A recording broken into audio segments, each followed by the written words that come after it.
आदरणीय साथियों प्रणाम। लोकसभा निर्वाचन 2024 की प्रशिक्षण श्रृंखला में इस वीडियो में हम निर्वाचक यानी मतदाता द्वारा आयु के बारे में की जाने वाली घोषणा के प्रपत्र के संबंध में बातचीत करेंगे। यह भी एक प्रमुख दस्तावेज है जिसकी ज़रूरत कभी कभी मतदान केंद्र पर पड़ती है, लेकिन इसकी जानकारी हो जाने से आपको सुविधा होगी। आप इस वीडियो में यह भी जान पाएंगे कि निर्वाचन से संबंधित किसी भी प्रक्रिया में अगर कोई व्यक्ति मिथ्या घोषणा करता है यानी गलत घोषणा करता है तो उसे कितने कारावास और जुर्माने आदि की सज़ा हो सकती है। आइए शुरू करते हैं इस प्रपत्र को जानना। सबसे पहले आप शीर्ष पर सदैव की तरह सुभिन्नक मोहर लगा दीजिए। उसके बाद लोकसभा बटे विधानसभा में से विधानसभा शब्द को आप काट दीजिए।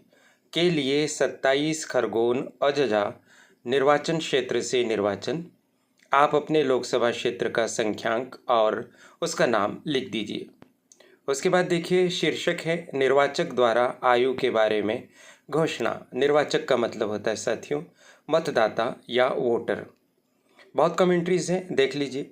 मैं सत्यनिष्ठा से यह घोषणा और प्रतिज्ञा करता हूँ कि सन 2000 यहाँ खाली स्थान है तो 24 लिख दीजिए कि 1 जनवरी को अर्थात अर्हता की उस तारीख को जिसके प्रति निर्देश से इस निर्वाचन क्षेत्र को निर्वाचक नामावली तैयार पुनरीक्षित की गई थी, मेरी आयु 18 वर्ष से अधिक की थी। साथियों, इस घोषणा पत्र को आखिर भरता कौन है? आइए हम इस बारे में भी थोड़ी सी चर्चा कर लेते हैं। आपके मतदान केंद्र पर मतदान दिवस के दिन अनेक प्रकार के मतदाता आते हैं। मतदाता होने के लिए न्यूनतम आयु 18 वर्ष संविधान के द्वारा निर्धारित की गई है। यदि आपके मतदान केंद्र पर कोई ऐसा मतदाता आता है जिसके पास ईपिक है और जिसका नाम निर्वाचक नामावली में भी है, लेकिन जब हम उन्हें देख रहे हैं तो अवलोकन से ऐसा लगता है कि इनकी आयु 18 वर्ष से काफ़ी कम है, वो बच्चे की तरह या बच्ची की तरह दिखाई दे रहे हैं। ऐसी स्थिति में आप उन्हें कहते हैं कि क्या आप 18 वर्ष के हो गए? वो कहते हैं जी हाँ। तो आप उन्हें कहते हैं कि आप दिखाई नहीं दे रहे हैं 18 वर्ष के, लेकिन चूंकि आप मतदाता हैं, आपका नाम निर्वाचक नामावली में है, आप पहचान के दस्तावेज के साथ उपस्थित हुए हैं, तो हम आपके मताधिकार का उपयोग करने के अवसर से आपको वंचित नहीं करेंगे। पर कृपया आप एक घोषणा भर दीजिए, फिर उन्हें बताइए, अच्छे से समझाइए कि इसको भरने से उन्हें कोई नुकसान नहीं होगा, बल्कि इसे भरने से प्रक्रिया का पालन होगा। तो वो इस घोषणा में अपने हस्ताक्षर करने के लिए सहमत हो जाएंगे। यदि वे इस घोषणा पर हस्ताक्षर करने से सहमत नहीं होते तो भी कोई बात नहीं, फिर आपको ऐसा लिख देना होता है कि घोषणा करने से इनकार। लेकिन अगर आप उन्हें ठीक से कन्विंस करेंगे तो वो ज़रूर ही इसकी सारी प्रविष्टियां करने के लिए सहमत हो जाएंगे। साथियों, हमारा प्रयास रहे कि हम त्रुटि रहित, निष्पक्ष और पारदर्शी निर्वाचन प्रक्रिया का अनुपालन करें।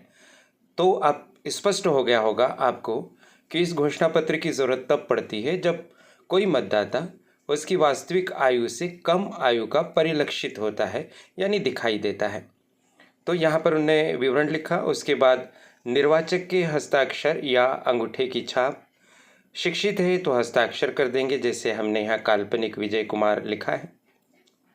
उनके पिता, माता या पति में से किसी का नाम तो हमने जो न लागू होने वाले शब्द हैं माता, पति, उनको काट दिया और पिता का नाम हमने लिख दिया है श्री दिनेश कुमार। निर्वाचक नामावली का भाग संख्यांक 5, मतदान केंद्र का क्रमांक और भाग संख्यांक समान होता है। भाग संख्यांक के बारे में जानने के लिए आप निर्वाचक नामावली के पहले पृष्ठ के सबसे शीर्ष भाग पर राइट साइड में देखेंगे तो आपको भाग संख्यांक मिल जाएगा। निर्वाचक की क्रम संख्या 105, उसके बाद मतदान की तारीख 13 मई 2024, उसके बाद पीठासीन ऑफिसर के हस्ताक्षर होंगे प्रमाणनकर्ता के तौर पर। देखिए क्या इबारत है, प्रमाणित किया जाता है कि उपर्युक्त नामधारी निर्वाचक ने मेरे सामने उपर्युक्त सत्यनिष्ठा घोषणा की और उस पर हस्ताक्षर किए। पीठासीन अधिकारी के हस्ताक्षर हो गए, नाम लिख दिया काल्पनिक, मतदान केंद्र का संख्यांक और नाम हमने उदाहरण के तौर पर लिख दिया, तारीख 13 मई 2024 क्योंकि खरगोन लोकसभा क्षेत्र का चुनाव इसी तारीख को है। आप अपने लोकसभा क्षेत्र की निर्वाचन की तारीख लिखिए। अब ये बहुत महत्वपूर्ण बात है आपकी जानकारी के लिए।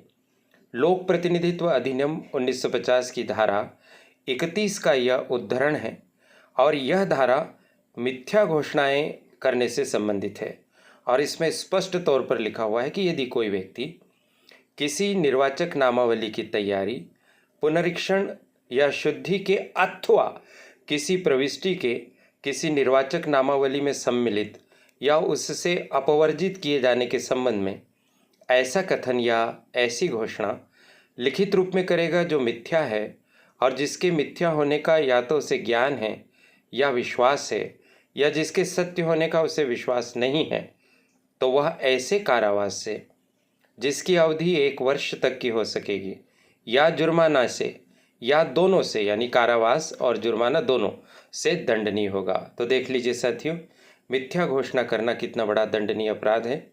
1 वर्ष तक का कारावास या जुर्माना या दोनों की सज़ा हो सकती है। तो इस तरह से ये घोषणा पत्र है जिसको हमने जाना और सज़ा के प्रावधान को भी हमने जाना।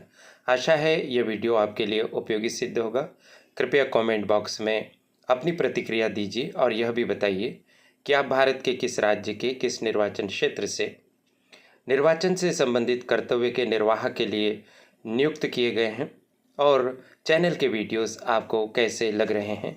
आप चैनल को सब्सक्राइब करके इसका समर्थन करें, इसका उत्साह बढ़ाएं। और बस इस वीडियो में इतना ही। महत्वपूर्ण बात साझा करने का अवसर देने के लिए चैनल की संचालिका प्रीति गुलवानिया जी और उनकी परिश्रमी टीम के प्रति बहुत बहुत आभार। आप सभी को शुभकामनाएं। नमस्कार।